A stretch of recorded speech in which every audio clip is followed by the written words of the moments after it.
Hello friend, we know that after COVID-19 pandemic, a fund was created especially that is called PM Cares Fund.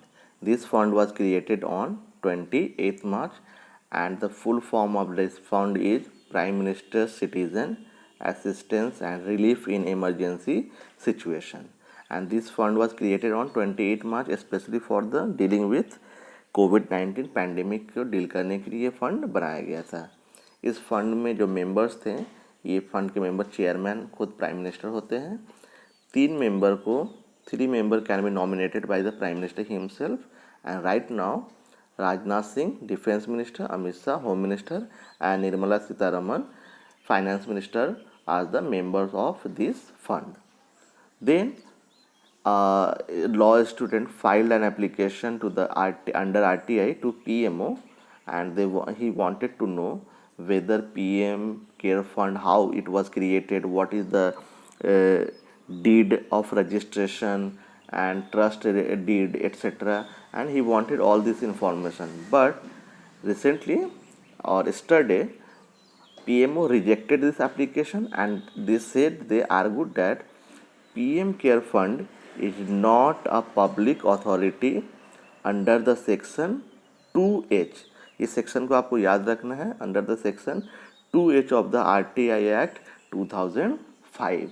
इसके बारे में यानी कि हम इस वीडियो को पढ़ने का मकसद ये है कि RTI एक्ट के तहत पब्लिक अथॉरिटी किसे डिफाइन किया गया है वो हम जानें और इसके रिलेटेड कुछ और भी मालूमात हम लोग हासिल कर सकें। तो इस एक्ट में कहा गया है कि पब्लिक अथॉरिटी वो है एनी अथॉरिटी और बॉडी या ऐसा भी कोई सेल्फ गवर्नमेंट इंस्टीट्यूशन जो कि इस्टेब्लिश किया जाता हो। और ऐसे बॉडी को कौन इस्टेब्लिश कर सकता है? अगर ये बॉडी कॉन्स्टिट्यूशन में इस्टेब्लिश है, जैसे इलेक्शन कमीशन आपका ऑलरेडी कॉन्स्टिट्यूशनल बॉडीज़ है, या any law made by parliament यानी कि स्टैट्यूटरी बॉडी, कोई भी स्टैट्यूटरी बॉडी है वो पब्लिक अथॉरिटी में आएगा, जैसे national human rights commission, SEBI et cetera et cetera, या any other law made by state legislature. बहुत सारे ऐसे ऑर्गेनाइजेशन होते हैं जो स्टेट गवर्नमेंट अपने अपने स्टेट में फॉर्म करते हैं, यानी कि स्टेट गवर्नमेंट अगर फॉर्म करे स्टेट लेजिस्लेचर अगर फॉर्म करे स्टेट लॉ के लिए, या कोई भी एनी नोटिफिकेशन इशूड और order made by the appropriate government, यानी कि सेंट्रल गवर्नमेंट हो सकते हैं या स्टेट गवर्नमेंट हो सकता है या कोई म्युनिसिपल बॉडी भी हो सकता है जो कि कोई ऑर्डर पास करे या नोटिफिकेशन के तहत कोई भी ऑर्गेनाइजेशन बनाए तो वो पब्लिक अथॉरिटी में आ सकता है। अब ये पब्लिक अथॉरिटी कैसा हो सकता है? ये होली ओन्ड हो सकता है, यानी कि सरकार के निगरानी में ही पूरा काम करे, सरकार के अंडर में पूरा काम करे, या कंट्रोल किया जा सके सरकार के तहत, या सब्सटेंशियली फाइनेंस्ड बाय गवर्नमेंट, जिस तरह से ONGC का नाम आप लोगों ने सुना होगा। इसका फाइनेंशियल बैकअप क्या है? Government of India. ठीक, तो ये भी पब्लिक अथॉरिटी में आ सकता है। इसके अलावा नॉन गवर्नमेंट ऑर्गेनाइजेशन यानी कि NGO जो होते हैं, अगर ये NGO सब्सटेंशियली फाइनेंस, अगर इसको भारत सरकार या राज्य सरकार डायरेक्टली या इनडायरेक्टली फंड प्रोवाइड करते हैं तो ये भी NGO भी आपके पब्लिक अथॉरिटी के डेफिनेशन में आ जाएंगे। तो ये था public authority defined under the RTI act 2005।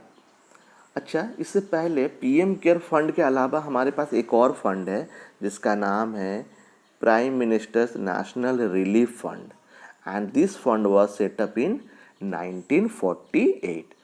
इस फंड को बनाने का मेन जो मकसद था वो था पब्लिक कंट्रीब्यूशन को एक्सेप्ट करना।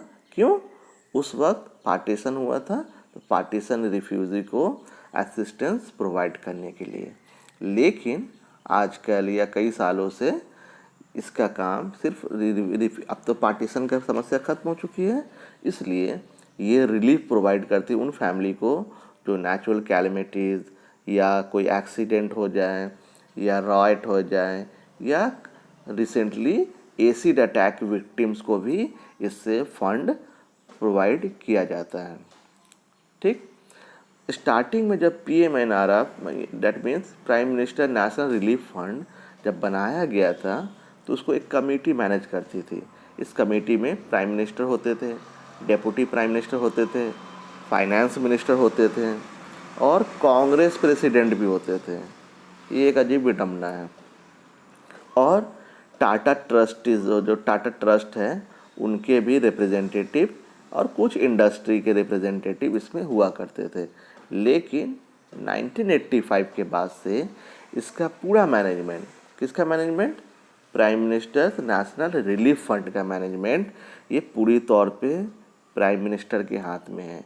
यानी कि प्राइम मिनिस्टर जैसे चाहें उनके सोल डिस्क्रिशन यानी कि अपने मन मुताबिक इसका खर्च कर सकते हैं। और इस फंड को एडमिनिस्टर कौन करते हैं, एक जॉइंट सेक्रेटरी रैंक के ऑफिसर जो प्राइम मिनिस्टर ऑफिस में होते हैं, वो इस फंड को ऑनरेरी बेसिस पे इसको मैनेज करते हैं। तो PM केयर फंड और prime minister national relief fund, ये दोनों फंड में क्या डिफरेंस है, तो ये इसके अंदर में भी आता है कि ये whether this is public authority not, यहाँ भी एम्बिग्यूटी है क्योंकि एक दिल्ली हाई कोर्ट के जजमेंट आया था, उसमें स्प्लिट ओपिनियन था कि whether prime minister relief fund is under RTI और not. So this is a matter of ambiguity. फिलहाल हम लोग इसको समझ के रखते हैं कि पब्लिक अथॉरिटी किसे कहते हैं और इसे कैसे डिफाइन किया गया है और उसका सेक्शन तक कौन है, section 2H of the RTI act 2005। Thank you.